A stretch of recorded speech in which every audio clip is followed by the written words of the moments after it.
Okay.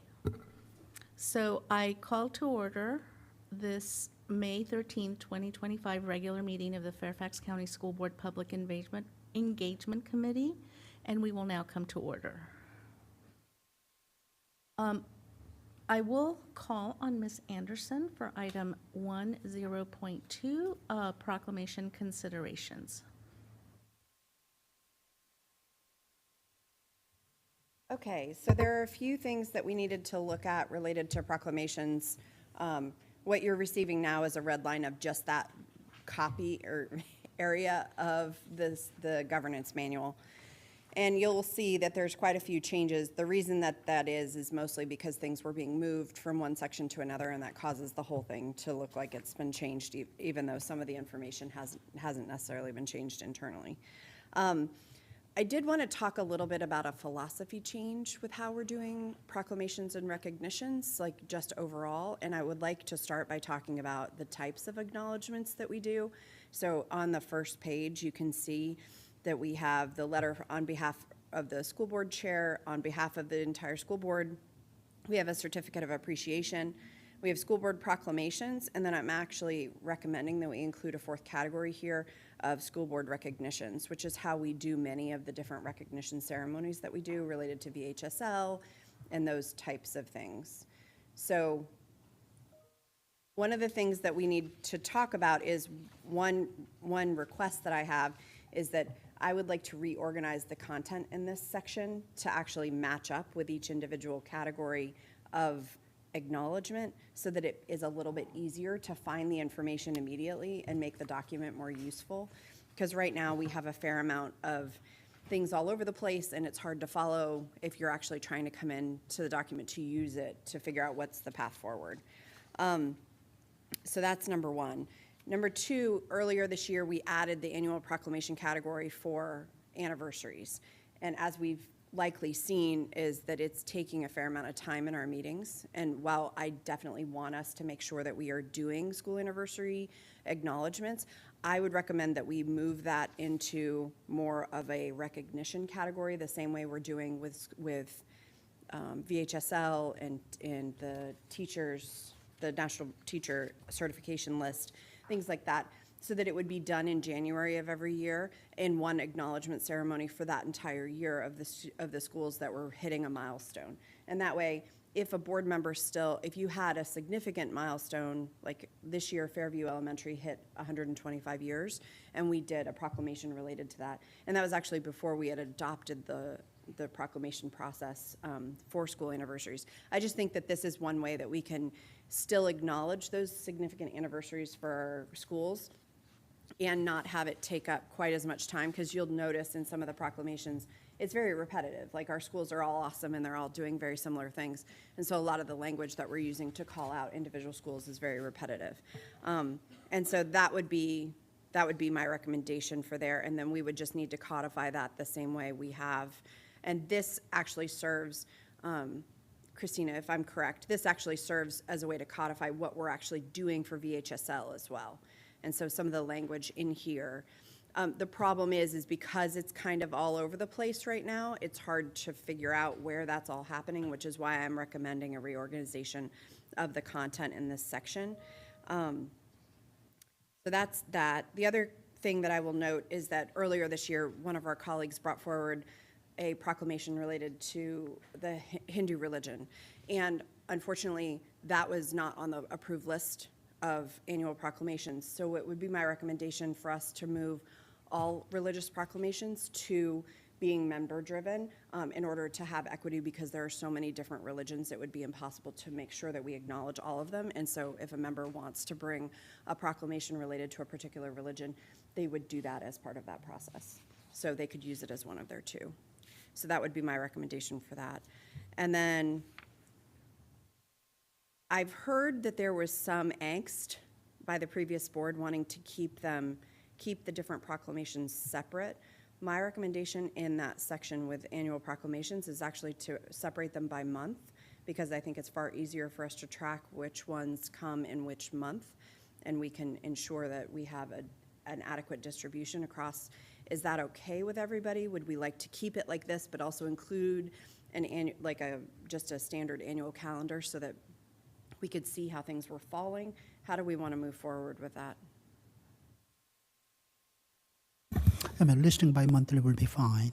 We can always have a list of things in alphabetical order somewhere for if anybody wants to see where particular proclamation stands and when. But I think listing it so that, one, great benefit of doing that is to see whether we are doing 10 proclamations. And, Exactly. yeah. And so I think that regardless if we keep it broken up by school activities, national heritage and holidays, those types of things, if we keep them in those broad categories, I still think it would be helpful to ensure that we have a calendar somewhere in this section that actually shows the distribution across and includes the other ones. So includes board recognitions and things like that, so that we understand as board members when we're looking at this, what our proclamations and recognitions are going to be throughout the year. Okay. And also that also helps board members who want to bring their own member-driven proclamations to say, oh boy, I don't want to be one out of 20 in particular month, and et cetera. Absolutely, and that's what I was, and Madam Clerk, is there a problem with doing that? No, we would actually recommend doing a chart. That's what I'm, Yeah, so we could have it that way. And then because we generally have 2 meetings a month, it would allow, we wouldn't specify obviously which. Absolutely. But it would allow us to more evenly distribute, or if there's specific weeks. And I know there are board members who ask because they would like their proclamation to stand out a little bit more sometimes and don't necessarily want it if there's 6, 8 proclamations all in one meeting. Gotcha, and I think that it just would also help us add having a whole calendar of how proclamations and recognitions are going to work, so that way everybody understands how that's all going to happen. And also, as I said, if we could ask clerk to just give us list in alphabetical order too, so that when you want to find things that you can more easily find. Okay. Otherwise, that's the majority of the concerns that I had overall.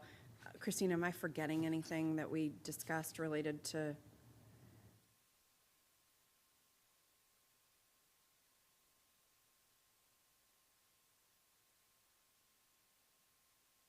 And I've never seen, you guys that previously on the board may be able to help.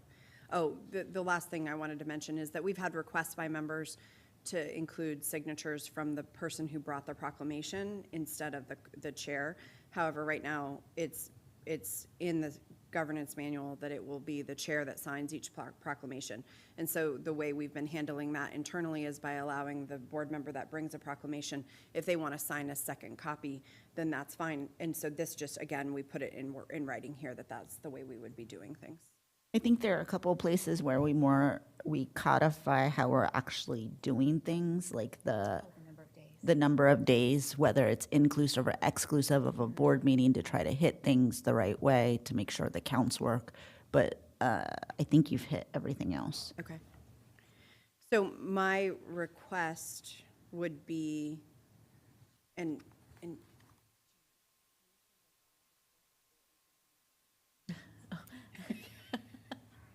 no, you're fine. So my request would be, I would like to move that we move forward with the changes represented here, with the latitude to go through and change formatting and reorganize the information in this section to make it usable. So we wouldn't be making significant changes to the content from this point out. We would just be making it readable. And if we can also do it with grammatical. I put it in. So I'll second the motion. Okay, thank you. Do you want me to read the motion? Can then?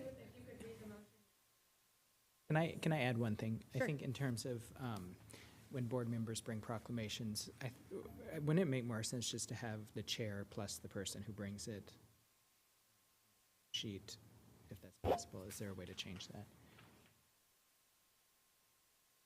I mean, right now, it's the chair and myself, but I am not opposed to not having to sign them. Well, I'm not saying take away you. I'm just saying add an additional line. Yeah. From a space For point, a space point, the seal is, Okay. when we did that on one of them, it was like, it makes it difficult with the seal, which is why we've done it where we do 2 copies.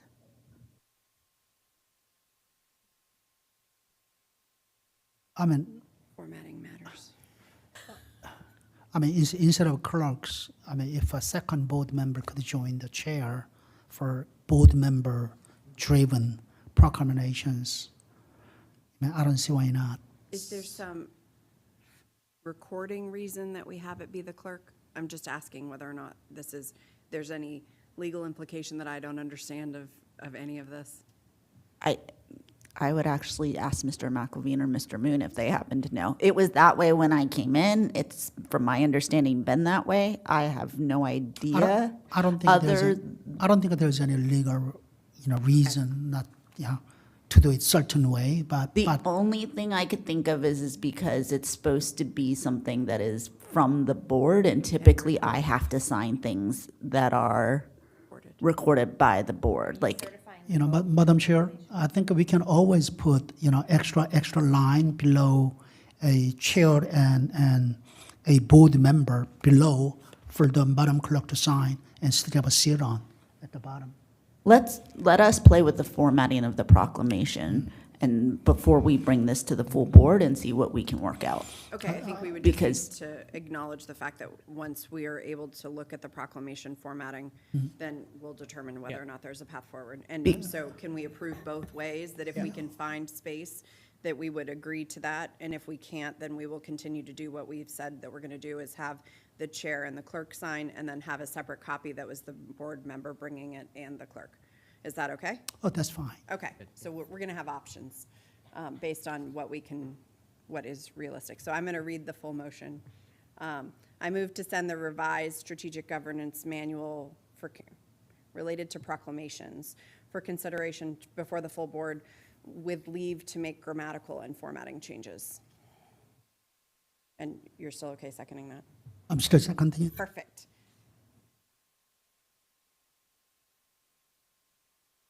So all those in favor? Excellent. Unanimous. So now we're going to move on to item number 1.03, and this is the Toolkit updates, and this is something that we've been working on since last year, trying to, work it out, and Ms. Anderson has been working on this, so I call on Ms. Anderson to give us some updates.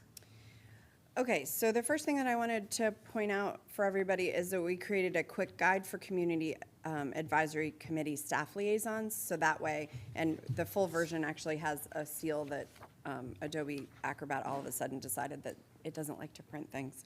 And so the seal didn't come through, but it has a seal. This echoes the feel and formatting of the document that we already have created for the operating manual. And what this does is it gives us one handout that we can provide to staff liaisons that pulls out all of the requirements related to how they interact with committees.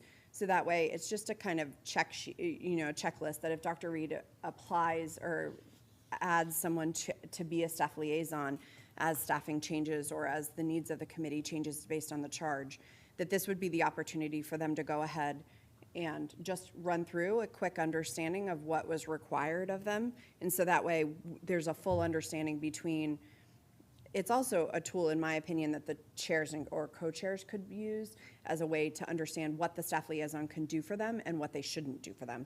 And so this kind of gives a clear understanding for everyone involved, just how to move forward. So this would be what I would recommend. We don't need to create a full course for staff liaisons. I think that's overkill.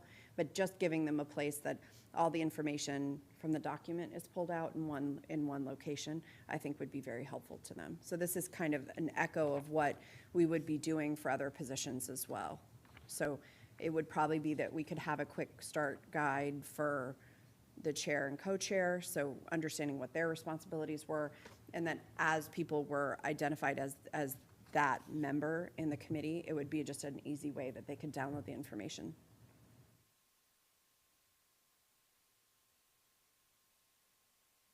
Oh, yes. Madam Chair. Yeah. So content of this two-pager, where did they come It from? all came directly, I just did a find Okay. of staff liaison in the operating manual Okay. overall. Got And what it. I did is I just took it all out and reorganized the information into these buckets of information, just to make it easier to understand what the individual requirements. appreciate it. I just wish that we had all these by at least yesterday, so that we could take a look at this. I know, and this is just a sample. I didn't want to go too far in one direction without, and the other thing is, I'd like to know from you guys, which ones do you want done? So we need to know what the requirements are.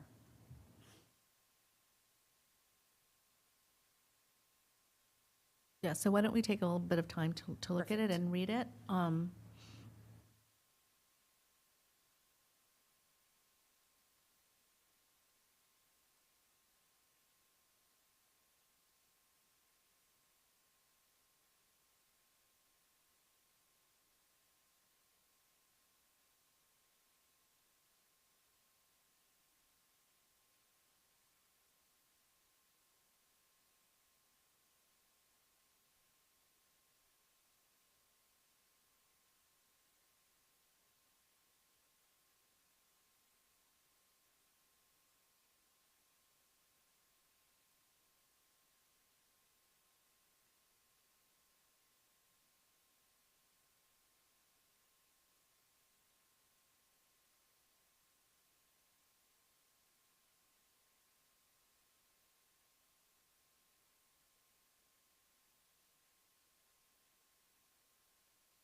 Madam Chair, I don't know whether we're still reading, but I'm generally fine with this. I think I said this multiple times previously as what I'm looking for from the board, not the committee or staff liaison, to do perhaps a better job is because they are the board's advisory committees, not superintendents, and they are making recommendations, presenting the report to the board, and there's a steps, obviously, a steps responses to the report and recommendations, but it's ultimately the board that has to make a decisions. So, it doesn't have to be here because that's not the staff liaison's role. When staff liaisons, one of the duties for the staff liaison is to report to the board and committee by the end of first quarter. Subsequently, sometime after that, board has to have formal meeting to react to the staff's responses and give boards, if there's any decision to be made, to the committees. I think that is something that I think the board needs to take up on and doing it. So are you talking about when you go down to that annual report and it's the staff liaison in coordination with the school board liaison? So are you asking for maybe something like this for what the school board liaison should be doing? Or am I misunderstanding?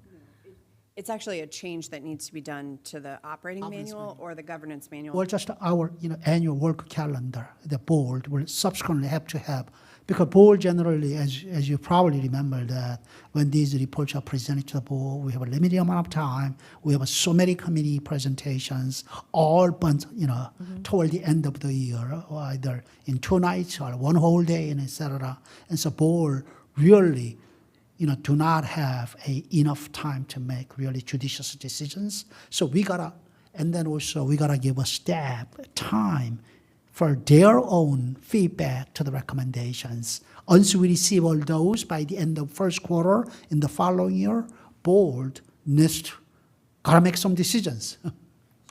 I think that I agree with you, and I think that the way we need to do that is by ensuring that all board members understand that the way we take action on that is by actually someone needs to either bring it forward as a forum topic and send it to the appropriate committee. We need to make a motion to present to the superintendent. We need to use the standard tools that we have to take action. And it would be gaining consensus. It's all of the things that we normally would do to move action forward. I don't think that it makes sense for us to have a response, because I think trying to coordinate a response between all 12 of us is a difficult task, and I think that we would have many different answers. But I do think having a recognition of how action could happen after that would also help a lot of board members. So I think adding that to the governance manual would be helpful. Let me give us some thought about that. What I was thinking was, board set aside an evening to have AAC recommendations, staff's responses, any decision to be made by the board. There may not be nothing. So I said, okay, nothing from any board member. Okay, move on. We go to a shack, do that, set aside time, one evening and doing it. So that, because over the course of many years, I've heard quite a few times from advisory committee members that we do all this work. You gave us a charge, we do all this work, and then there's nothing. We are hearing nothing from the board. It would be very interesting if we could actually format it similarly to a forum topic, is that where we had a forum discussion, because then people could bring up forum topics that were specific to all of the, like if we had one night that was here's all the different charges or here's all the different recommendations we were given. Does anyone want to take action? Then we can use that as a way to gain Absolutely, consensus to move forward. so put it in a certain, systemize that so that board members know this is the way to do it, and also committee members know that we are utilizing this way to really give a formal feedback, formal response, board response, not superintendents, because that's boards committees, advisory committees. Mr. Moon, never mind. I have an idea, but is it okay if I share it? No. Would it be possible for you to work on that section of the governance manual to codify what you're actually talking about, and then bring it to us the next time? Okay. And that way we can take it to the board Sure. as a full recommendation for change. And I think that just. But Madam Chair, could I also pick another experienced board member, Ryan McLevin, to work with me on that portion? You have to ask him first, but of course. Yeah, thank you, Madam Chair. Because it can only be a less than 3 board members to working together, so just want to pick his brain. No, and I think it fixes an ongoing situation that we've all heard. Yeah, because I've heard that over 3 decades. Right. Basically, same complaint, same year, and never been fixed. Right, and someone that sat on the other side as being on a committee as a community member, it's something that has to be addressed. So thank you for bringing that up, Mr. Moon. Otherwise, so if we're okay with this, what other quick start guides would we want? Would we want one for the school board liaison so that the school board liaison can determine what their role is? And then the other one that I was wondering is chair and co-chair, just because those are the positions that would stand out as a little different. And that way it just helps everybody understand what the responsibilities are. Okay, because my memory is not that clear on the roles of chair and vice chair of advisory committees, whether they are not already codified somewhere in our operating manual. It's not here. This is about training. This isn't Oh, about codifying it. It is codified. This is about training the people that are going to be responsible for that Training, information. yeah. And so Okay. if we can give them a way to easily Okay. decipher the information that they need, all of these would lead back as to the primary source document is the operating manual, because that's where all the information would come from. Okay. So I agree with the categories that you outlined. Particularly some of us being new school board members, even though we're not anymore, but when we come in and we get all the information, just having that quick guide, I think would be very helpful for us, as well as for the chair and vice chair of the advisory committees, just having that guide. So I agree that having something like this for each of those categories would be helpful. Okay, and then the other thing that I wanted to talk to you related to the member toolkit that I've been working with the folks in communications about just a little bit, and I think that we're about to the point where we need to touch base with the folks in IT. We're trying to determine what content and what types of assets we're going to want to have in the training that we're going to be creating. Are we just going to use videos? Do we want to test? Do we want to be able to track completion? Like all of those things, we need to know those things in order to ensure that we pick the platform that is going to do what we want it to do. So if we can have feedback related to the assets that we're going to want in the training, I think that would be helpful. So I think a concern that's been brought up is the firewall and how people that are on these committees can access. I mean, we have platforms within FCPS, but then there's a firewall. Unless you have an FCPS address, you can't access it. And so that would be an IT question, and also the question of we want to make sure that, I know when we do my PD programs, you can track like who's done it, who hasn't completed it. And then I guess that's a question for IT. And I would defer to someone that does this professionally, training, and you use platforms. Like what platforms you think are workable? And then we'd have to discuss with IT how we could marry that with what we do. I think we're going to take it for a little bit of the other direction, is I think we're going to look at what assets we already have and determine which one makes the most sense to use for what we're trying to do. Because you're 100% right. We need access outside the firewall, because we are not suggesting that we bring everybody into Schoology or anything like that, because the lift of that, we need it to be easily managed by either the committee or by the clerk team in order to make sure that any changes that are made to the training over time are easy to implement. And we also need it easy to build, because we don't want to have to go back to IT or communications every time we need to change, because again, so we need it something that's easily adjusted. But what types of things are you going to want people to do in this course, and how much time are you going to want them to spend in order to get up to speed with what their role on the committee would be? I mean, are we thinking no more than an hour for a training? I mean, that's a long time when you're talking about a training like this. So I would want it to be something that could be done in chunks over time, that kind of thing, just so that I also think this is a marketing tool for us, for people who are interested in being on our committees, because I think that we could have a portion of it that was forward-facing enough that just gave a general overview about what committees were and things like that. Want people to have to take a quiz? Like those are the types of questions that we need to know before we go talk to IT about what we've got available.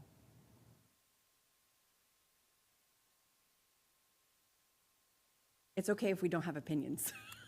Agnostic. Okay. My only recommendation would be to have some sort of check for knowledge, just to understand what we need to keep an eye on. And it's largely a lot of the things related to the staff liaisons and what the committee can do to direct staff. So I do think having something in there that talks about the fact that, reiterate the fact that that these committees are our committees, just as Mr. Moon just said, and then move forward with determining the fact that, they direct staff or make requests of staff through the staff liaison. Just reiterating it would probably be no more than 10 questions, 5 questions, something like that, just as a quick understand, and it kind of serves as an acknowledgement of the different rules that we have in place. Does that work for everybody? It does. I've taken those PDs, and sometimes I misunderstood something. I take the quiz and I get it wrong, and then I go back and I'm like, oh, I totally misunderstood it. So I totally didn't grasp it. And so I think it's helpful. It's basically just a learning tool and an exposure tool for people so that they understand what the roles are and what the capacity is of the work that's being done and what can and can't be done. Sounds good. And would you guys want do we want videos? Do we want just the operating manual and then the check for understanding? How is it that we're going to make sure that everybody, the check for the operating manual is not an extensive document, but it is significant enough that having just a video or two explaining what advisory committees are and that kind of thing, it probably would be helpful. So, Madam Vice Chair, are you volunteering your time and expertise and talent to create one? Yeah, we'll figure out. I'm going to work with communications and determine the best path forward on that. It will likely be, it could be that I actually ask different board members just for a quick clip that is you talking about one aspect of it. I think this is a great opportunity for lots of us to get our voices in here. I know some of the better jobs than others, I think. Ones with best voices. I mean, I'm looking at one. Know that you have a lovely voice, Well, so just be careful. Thank you, thank could you, just Madam have you Anderson. sing- we could have You are so kind. We could have you But sing it, Mr. I'll volunteer you and perhaps Mr. McAlvin to be those voices. But I think that there are some ways that we can, it not be a heavy lift, it can be a voiceover type thing. It doesn't, but getting more voices in, I think would be a helpful thing, because then also the advisory committee members can see that this is, it's important to the board. I think that having some varied folks in it would be helpful. So I will work on looking at what the content of that could be, because I know we're short on time here, and so trying to figure out how to do this quickly, I think, is going to be important. And I do agree on videos. I know people learn differently, and I think having those videos would be helpful for some people, for, visual auditory learners, some people just reading a manual, it's not gonna, it's just maximizing the different ways that people can learn. And that's all for me for what we have for right now. We have some updates that are going to need to happen to the member toolkit on the board side in the next go-around coming up. Okay, thank you.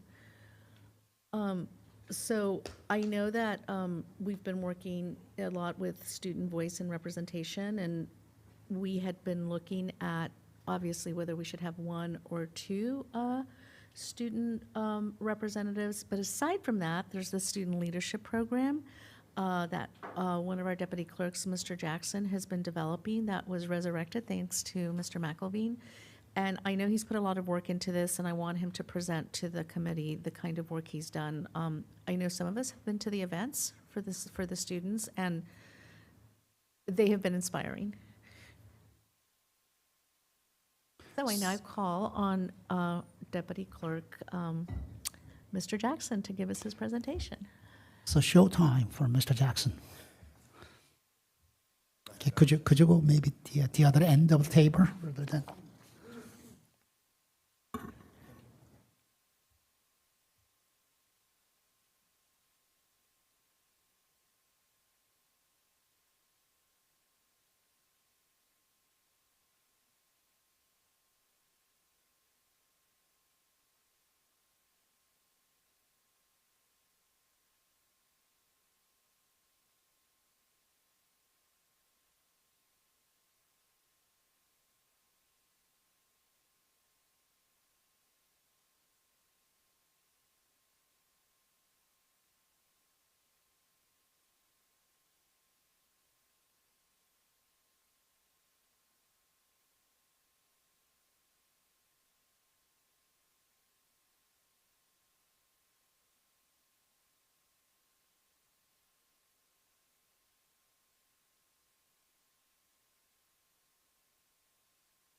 Okay, well, thank you, Chair St. John Cunning, for having me. And I'm excited to share this morning on our efforts on student representation, student voice, and student leadership programming. So today, I'll cover this in 3 chunks. So first, we'll talk about student representation and the student representative to the board. I'll give a position overview, go into orientation and onboarding, the student representative's work and engagement, and then offboarding and alumni engagement.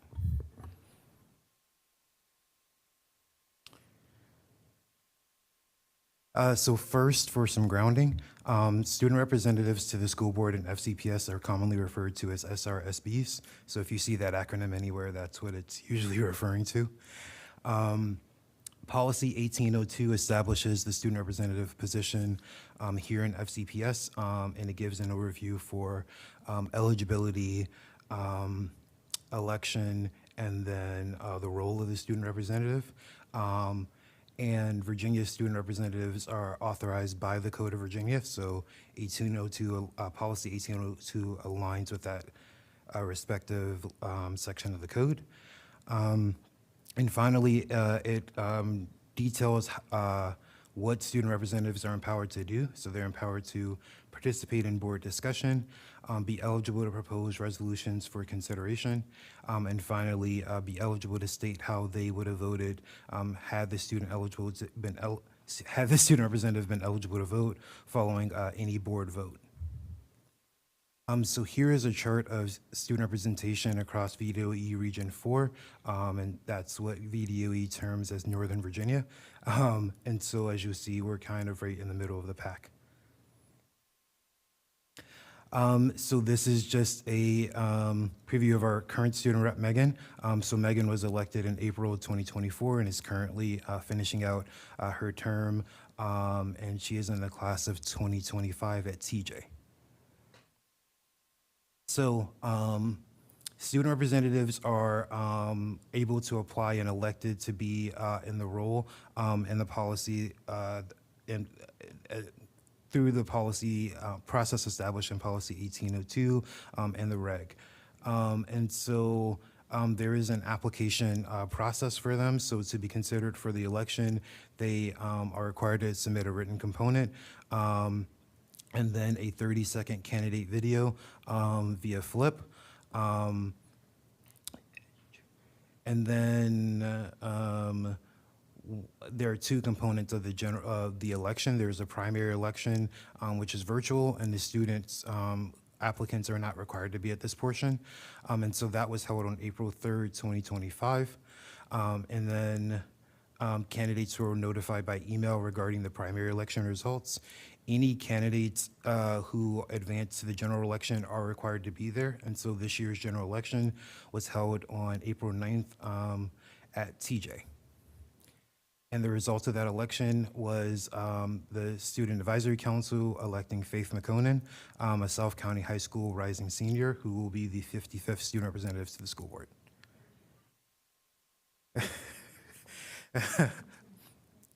So next up, once student reps are elected, they go through a immersive orientation and onboarding process with the clerk's office.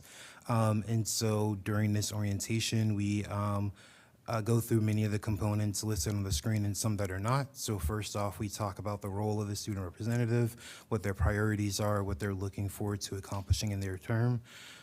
We give them an overview of the school board, so we discuss our process and structure. We introduce them to school board members and give them a Facebook so they are able to recognize all of you by the time of their first meeting.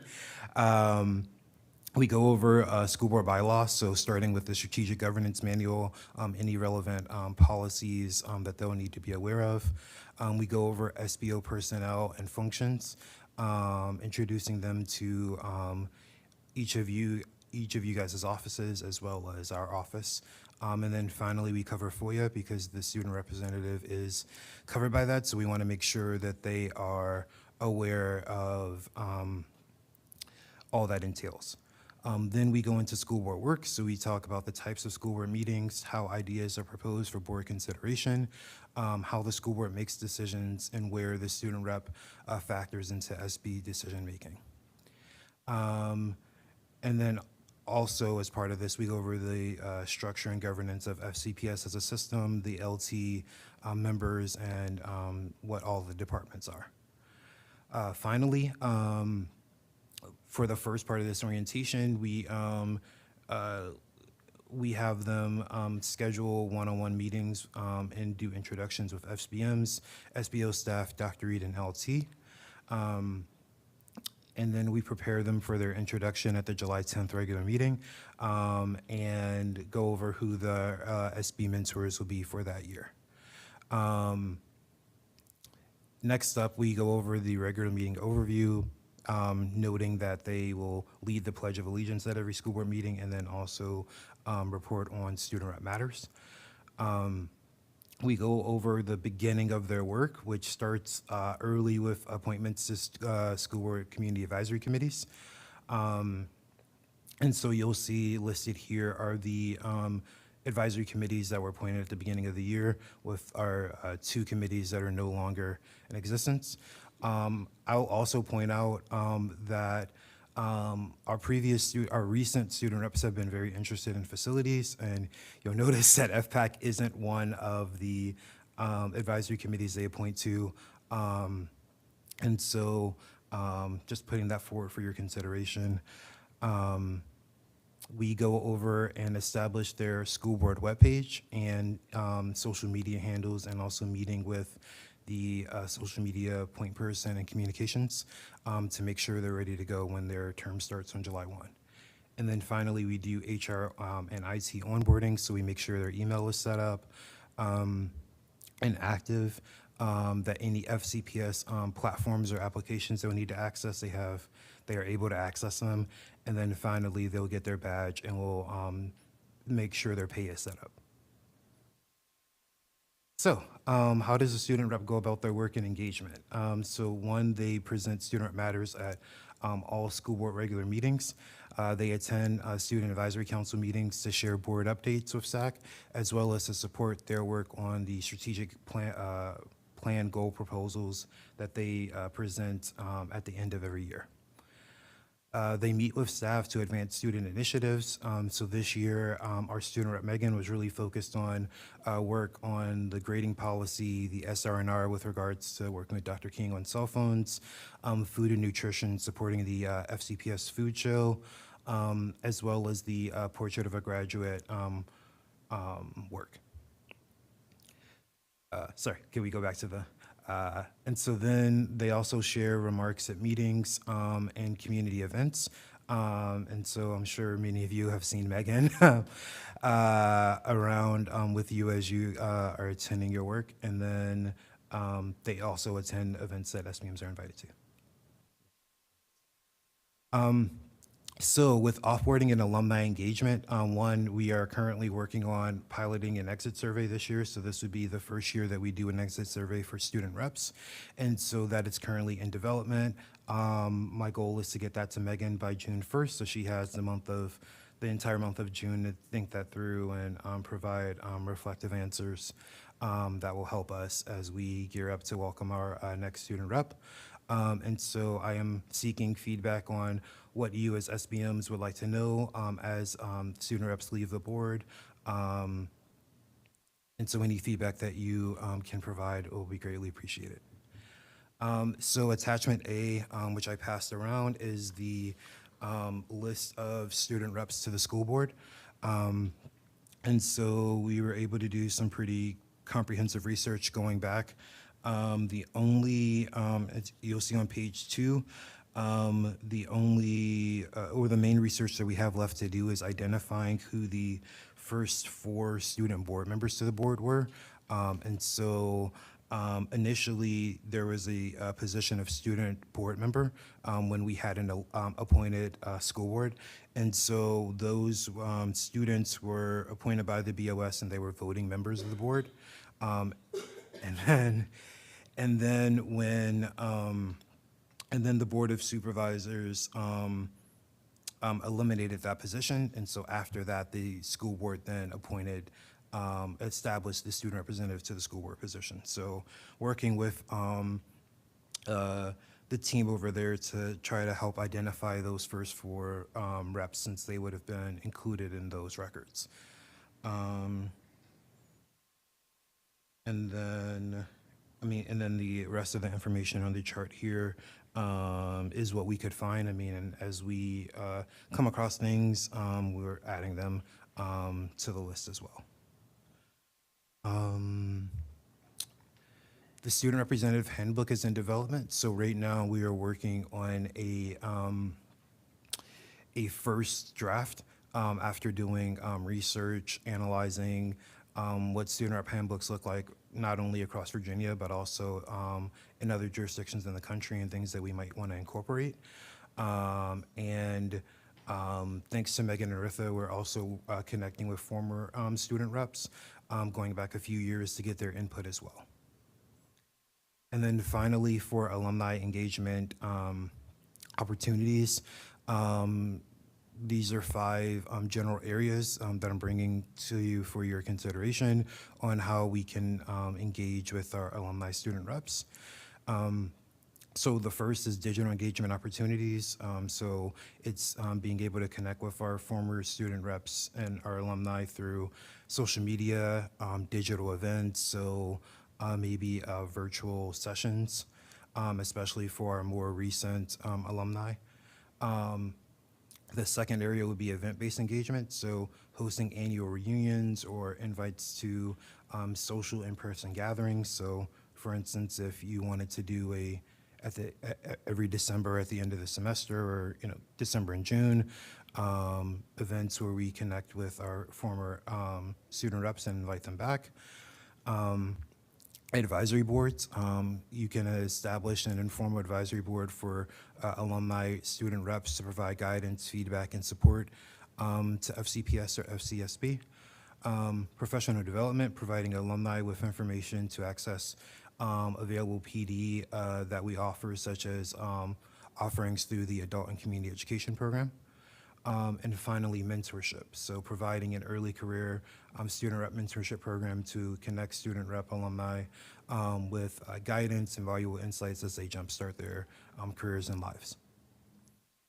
So that should be the first chunk. So I can pause for questions now on this section if there are any.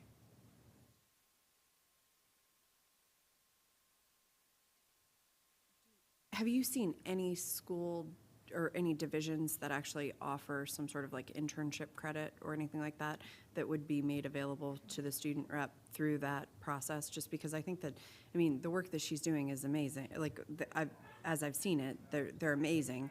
And it's definitely work that is applicable to the things that they're doing in the future. So I was just wondering if there was like a leadership internship or anything like that that.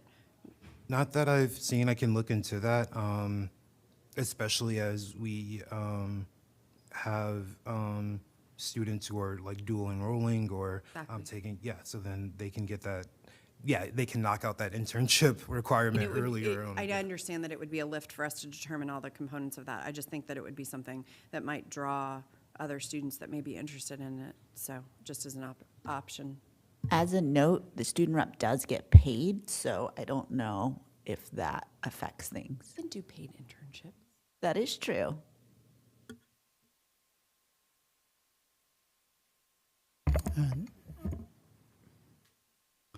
And also, as far as payment is concerned, I mean, student representative does not get paid for every meeting attending. So, and since I have a microphone, why not? Just a minor correction to note about the list of student representatives, historical list of student representatives. Back in 1994 and 1995, we had two student reps to serve at the same time. There was the second gentleman was Chip Walden, CHIP, last name WALDEN, from Lake Braddock. He served with Mr. Howard Ford at the same time. Just going back to your earlier thing, Sandy, I missed that. Do you mean internships in the school board office? Or wait. No, I meant actually being able to count the work they do towards some sort of credit. And so that way, if they wanted to take it, and I think that it would be an option, if they had a student, but it might mean, I'm just thinking out loud, it might mean that if they came to a work session, it would be part of their internship rather than having it be that they were just missing school. You know what I'm saying? So it's just a consideration of the time and effort that they put into it as to whether or not they could gain some sort of credit for it. I know we have the new internships throughout FCPS for this summer. Is the school board office getting someone for that or no? Not at this time. That's something, internships are something that the board as a whole needs to think about. But at this time, we don't have a student internship.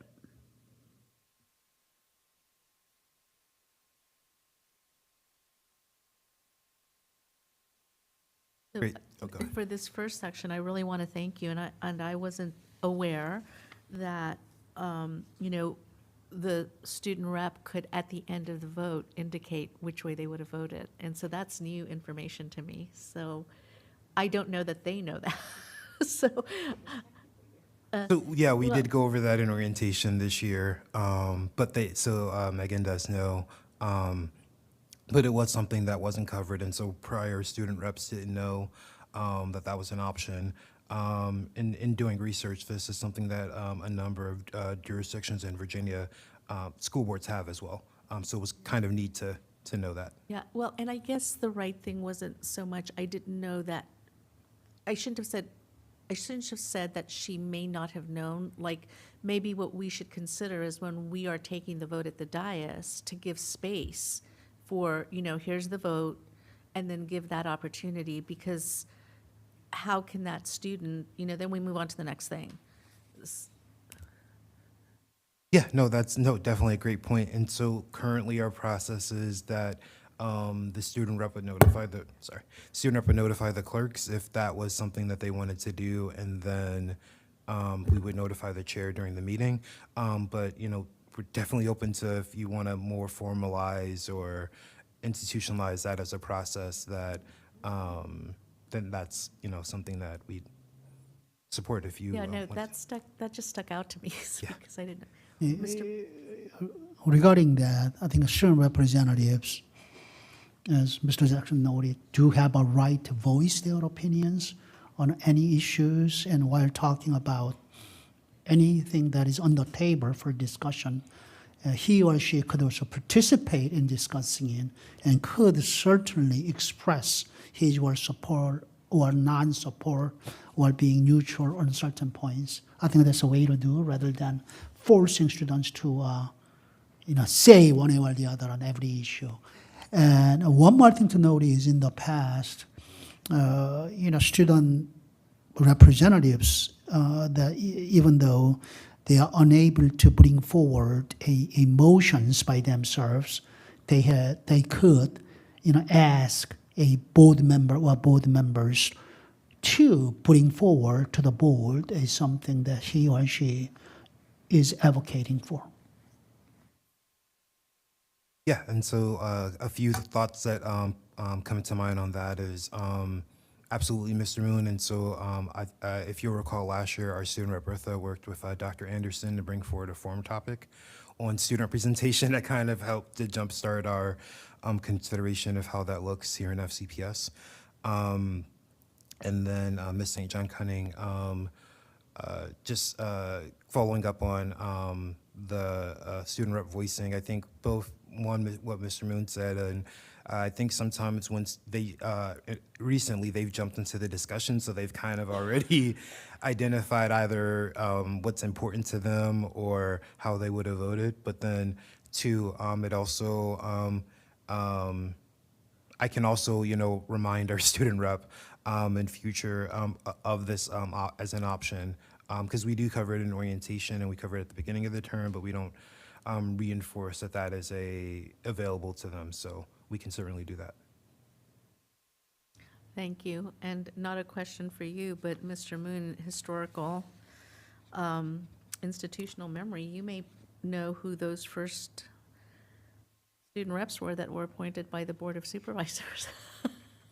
I'm not that historical, so I may be a historian, but I'm not that historical to remember that. But thank you for asking.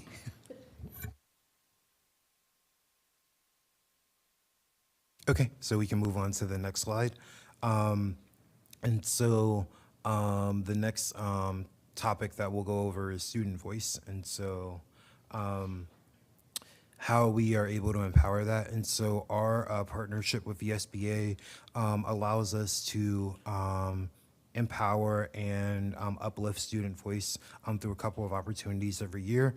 Two that I want to highlight is the VSBA annual art contest. So that is something that happens on an annual basis, where as part of the regional VSBA forums, divisions in that region are invited to submit artwork by their students, and so we always participate and submit artwork for this contest. And winning submissions are displayed in the VSBA offices for that next year, and then they're returned to us the following year.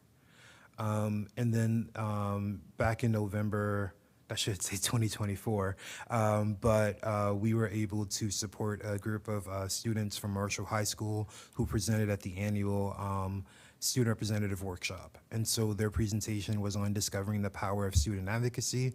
And so these incredible student leaders were able to talk to student reps across Virginia about their Center for Voters Initiative, and specifically discuss their journey to becoming the first group of high schoolers in a nation to single-handedly champion legislation in the U.S. Congress. And so their work on the High School Voter Empowerment Act had passed the U.S. House of Representatives, but died during that session. So the students talked about that work,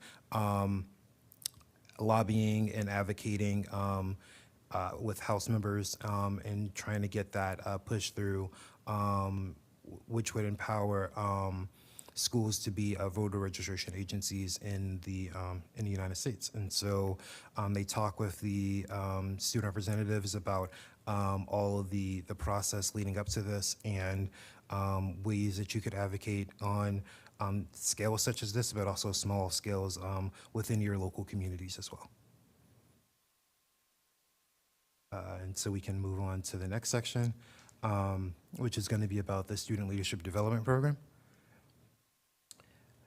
So the program goals for the Student Leadership Development Program this year, as we restarted from a pandemic necessitated pause, were one, that the program would be geared towards students interested in the future in law, government, or public policy, and that student leaders would observe how FCPS is governed, engage in leadership development, submit policy proposals for consideration by their fellow student leaders, have the opportunity to participate in or observe various advisory committees to the school board, and finally to even seek election as the student representative to the school board.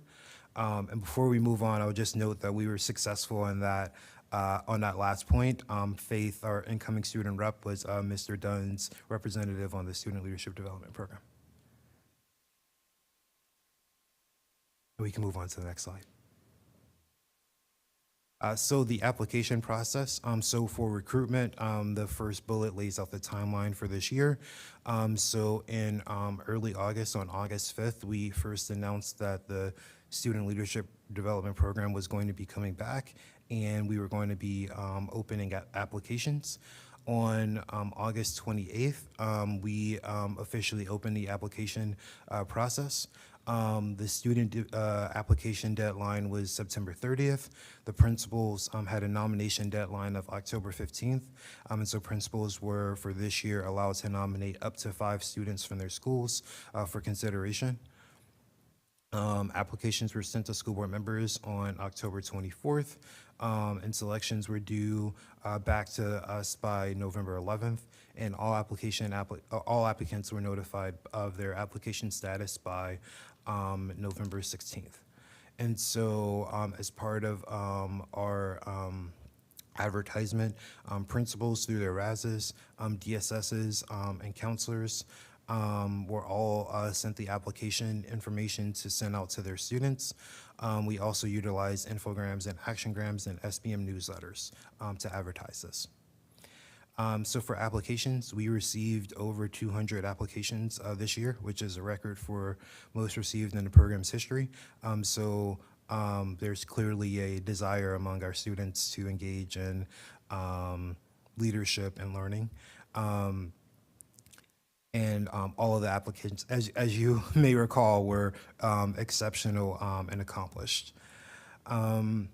And so after conducting a comprehensive and exhaustive review, 12 student leaders were selected for this year's cohort.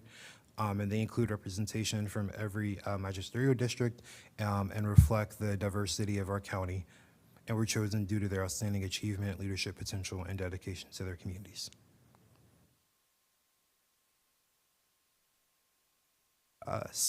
First up for this year's program, we are going to talk about leadership education and learning. The students in this year's program participated in 5 monthly cohort sessions. And so in these sessions, student leaders engaged in leadership learning, which included a presentation, group activity, or interactive activity on the following topics. Leadership 101, being an informed leader, goal setting, being a thoughtful leader, interpersonal communication, being an active leader, what does this success look like, and tough lessons learned on leadership. As a part of these components, we had speakers speak to the student leaders. So we had almost every school board member do a leadership talk. Also, our student rep, Megan Sawant, facilitated a leadership talk, as well as Delegate Karen Keys-Gamara. And so thank you for sharing your knowledge, wisdom, and expertise with the students. They really enjoyed being able to connect and engage with you all as leaders. So going into program activities, the first requirement of the program, in addition to attending the monthly cohort sessions, was to attend school board meetings to get a sense of and context for how the board goes about its work. So student leaders had to attend 4 school board meetings. So in person, they had to attend 1 regular meeting and 1 work session, and then virtually they had to stream or watch 1 public hearing and 1 committee meeting. We unfortunately didn't have any forms this year, so they all attended committee meetings. And for those virtual meetings, they submitted a report on the meeting just to verify and also share their wonderings and their knowledge learned as they attended the meetings. And so that is information that we'll share with the board as we compile it. Based on their observations, and things of that nature. The next item was a service project. So student leaders completed a service project that addressed the cause that they cared about in their neighborhood, school, or local community. And so those reports are due back soon. So as we're getting them, the projects that are and the causes that our student leaders focus on were pretty impressive and inspiring. So looking forward to sharing those as well. And then finally, we had our student school board forum. Student leaders created a forum topic proposal that addressed an issue that they wanted the school board to act on.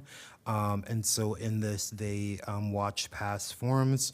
We discussed it in our monthly cohort sessions, and they met with, or were supposed to meet with each of their school board members on their forum topic.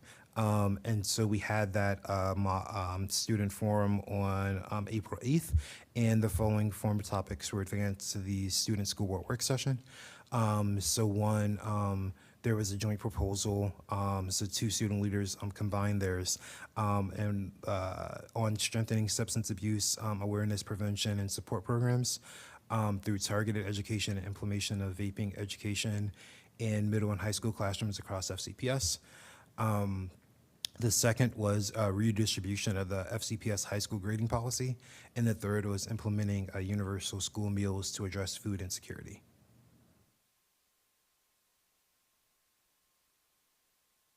And then as the program gets ready to wrap up, we have our student school work session scheduled for next Monday, May 19th. And so each of those 3 topics will be presented by the student leaders who brought the topic forward. Following the presentation, they will engage in a discussion. And finally, they will take a consensus vote on whether that topic should be moved forward. And any topics that move forward will be presented a certificate at the program completion ceremony, which will be our official wrap-up of the program and celebrating the successes of the participants and their leadership journeys throughout and moving forward. And finally, that is a link to our student leadership webpage on the FCPS website. And so that provides links and information to the public on both the student representatives to the school board position, as well as our student leadership development program. And that's all I've got. Thank you for that very comprehensive report, and I would invite questions. Mr. Jackson, thanks for helping the school board revive this program. There was just something dearly cherished by the former board, especially by Mr. McElveen. So with that in mind, since we have revived, just to revive this for the first time in several years, that how this program has run might be different from how that used to be run by the prior board, prior to 2000. Would you know the differences between how it is being run right now versus how it used to be run? I'm asking this question because I have noticed the differences, that there's more a time commitments required from the participants compared to prior years, whether that's putting some hardships. Hardships may be a harsh word, but because high school students, can be very busy, and they might not have known that what they were getting into when they signed up for the leadership program. I don't know whether when we advertised this program that whether we had to give an indication as to what sort of time commitment in terms of amount of hours and et cetera were given to them, so that could attract more applications or better inform the applicants about what they were getting into. Yeah, so Mr. Moon, this year we did add a lot of leadership education to the program. So that's the main difference. The monthly cohort sessions didn't were a new component that was added this year. We did in the orientation session go over the explicit requirements of the program, as well as both on the application, but as well as on the at the orientation session, ask them for specific dates that they were both available for those meetings, and to list which school board meetings they would like to attend. That way we could plan around in our office. And then going forward, we're able to advertise the full complement of program requirements when we have our next year's application process. Thank you, Madam Chair.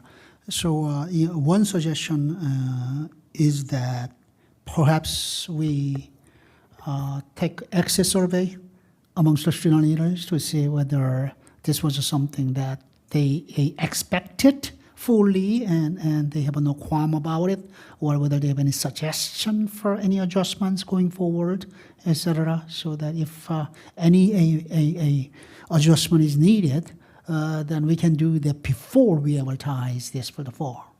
Yeah, absolutely. And one part of the program that when Mr. McElveen had introduced it was exit survey. So at the program completion ceremony, they'll complete their exit survey, and we'll be able to share that information with the board, as well as relook at our processes and how the program's going to look next year. That's one thing, Mr. Moon, that we do want to look at moving forward, is how we can enhance the program, what changes we need to make, what works for the student leaders, what doesn't, if it's too much for them in terms of time, if there's something else that they would like. One of the things, so I don't know if you guys are aware, but Mr. Jackson served on the DC State Board of Education as a student rep, and so he has that knowledge as a former student rep. So this is something I asked him to take on specifically, given his background, his passion. So he's really done a great job of kind of taking all of this on when it comes to the student rep. And one of the things that he felt like we needed to add to this program was more on leadership education to help the student leaders actually understand how to be leaders, and give them more than just, here we're gonna do, the mock things, but help them develop their skills as something to enhance the program. But that's something that we are continuously looking at, is how do we make the program better? How do we enhance the application process? How do we make that more accessible for students? Because I know that was an issue this year, in terms of some students were easily able to do things online. Some students needed to write how can we also make it so it's not as hard for principals and school leadership? So we're looking into all of these things on how we can enhance the program now that we've brought it back. Thank you, especially thank you for sharing Mr. Jackson's a former role as a student representative in Washington, D.C. And probably from that perspective, he might have really wanted to enhance what he offered to our students and appreciate that. But let's also look at from a user perspective, well, how users might have felt that. I know Mr. Jackson is a high achiever, but thank you. Yeah, no, so I would just add my thanks to Mr. Jackson for all his work on this. I know it's an intense amount of work. But I agree with Mr. Moon. I think we should get the feedback. And, you know, in my opinion, we probably didn't advertise it as being that as intensive as it was. And, you know, it's a good thing that we provide them so much content, but we just want to see.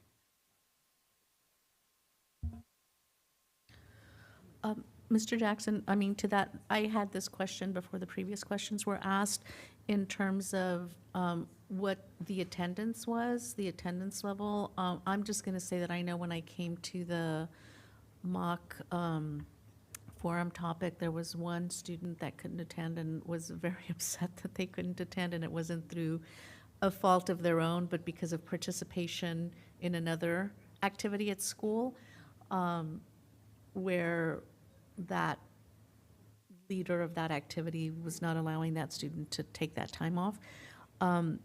So I saw that as an indication that the students really want to participate and be in attendance, but if you can give us a sense of what the attendance was throughout the whole program. Yeah, so for our in-person events, we, with the exception of that one instance, we've had all of our student leaders able to make it to those. And so for our monthly cohort sessions, it's been around the same. So each has had 10. There have been 2 monthly cohort sessions that had all 12, and then all of the others had at least 10 to 11 students. So usually 1 to 2 students had an exam or athletic or team obligation and wasn't able to make it. And then at our May cohort session with AP exams and everything, a few students were excused to, and that was just as we wrapped up our sessions and prepared for the mock work session.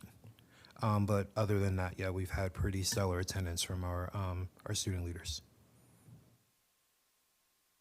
So an extra question, and I know we're going to get the exit surveys, but from the work you did and what you saw, what kind of support would you like to see from the school board to help support this program if you found that there was something else that we could help support the students and support you with? I think the participation, just keeping that up, because we've had really stellar participation and engagement from school board leaders, especially with our with our monthly cohort sessions. I think one area is, and this is maybe something we can work on in partnership, but establishing maybe a guide for school board leaders on what the expectations are, because we've noticed that that has varied from student leader to student leader, and some have been able to have regular engagement in meetings and being able to coordinate with their school board members, and others not as much. And so we want to just standardize that to make sure that there is that relationship and mentorship going between the school board member and their appointee in the program. Thank you. Are there any more questions? Thank you, Mr. Jackson. I really appreciate all the work that you've done, and I know that from the meetings that I've been where the students have been at, they have been stellar, and they have been excited. And I have the unique privilege of, although not my appointee, but one of the students is someone I've known since Head Start. So that was really exciting to see this kid come in and not recognize the kid, but recognize the mom. And I was like, what? So it's great to see on my end a student that started with us at Head Start and is now in the student leadership program. And that speaks to the work that everybody in FCPS does to get to our kids to this level. And I just wanted to do that shout out, not, although it is for the program, but for everyone involved that got that kid to where that kid is now. So, thank you. Ms. St. John Cunningham, I do want to note, Mr. Jackson makes all of these presentations from scratch. So it does take quite a bit of time, which is something we do need to consider because it does pull from his other deputy clerk duties that we need him to do for other things. So that is something we do need to consider with the program as we move forward, is how we can enhance the program, but make sure that it's not dominating all of his time as well. Anderson? Is it possible that it would be helpful to have a school board liaison or two to the committee that it would also be able to offer up some staff assistance on this? Or is that too many cooks in the kitchen? No, I think that'd be helpful as we move into forward program years and to help guide that year's work. So, To give you some assistance that, Yeah. yeah. Right. Mr. McElveen's staff aide was actually really helpful in the beginning, particularly when we were getting the applications in. She has done work previously in this area, and so she was really helpful with that. I know from speaking to Ms. Brown and Mr. Jackson, when we were getting the applications in, because they were in such varied forms, it was a lot of work, and having Ms. Fliss help with that was very, very helpful. And so I think there are areas where the staffers could definitely be helpful if that is something that their board members are interested in doing. I also think that if we time this correctly, this could also be very helpful for our student representative, determining people that may be interested in serving on some of our advisory committees. So students that aren't necessarily chosen for the student leadership, those are already students that have stepped forward that may be interested in other opportunities. And so it may be a way that we can kind of, if we can coattail that work together, it might make it a little bit easier, because I know sometimes there is some difficulty making sure that we have all of the student advisors or the student reps on all of the different committees, so.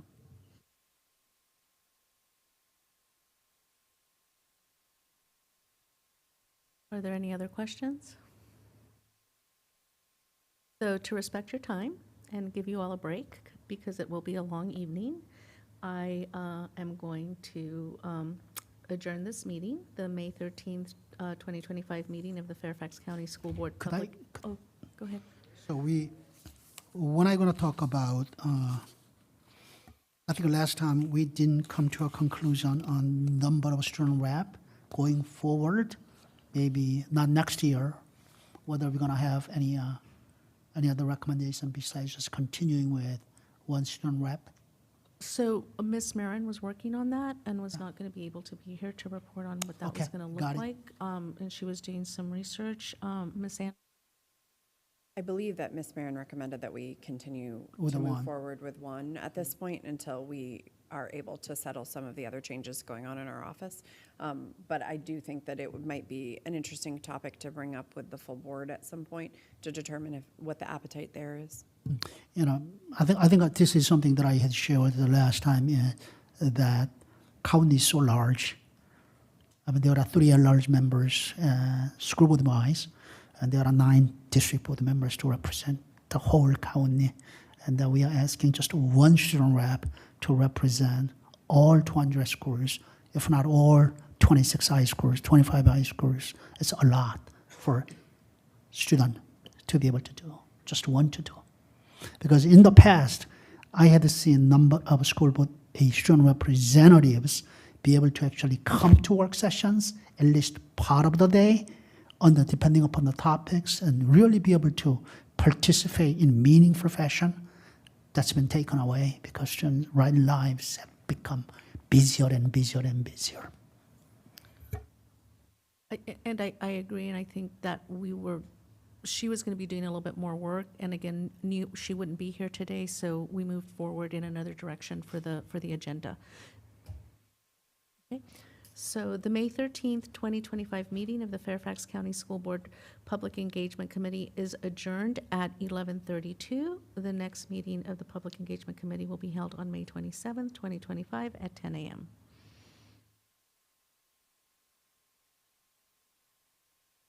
Although, having said that, I'm going to I don't know if they wrote this script was written because I shouldn't say this publicly, but I think we may be having to change that because of high school graduations. There's a high school graduation scheduled on that date, which I'm sure some of our members are going to want to attend. So we will be looking at other dates to reschedule that meeting, so that we can come back together. Because I know it's important for our school board members to see our students graduating, and I know that they appreciate us being there. Thank you.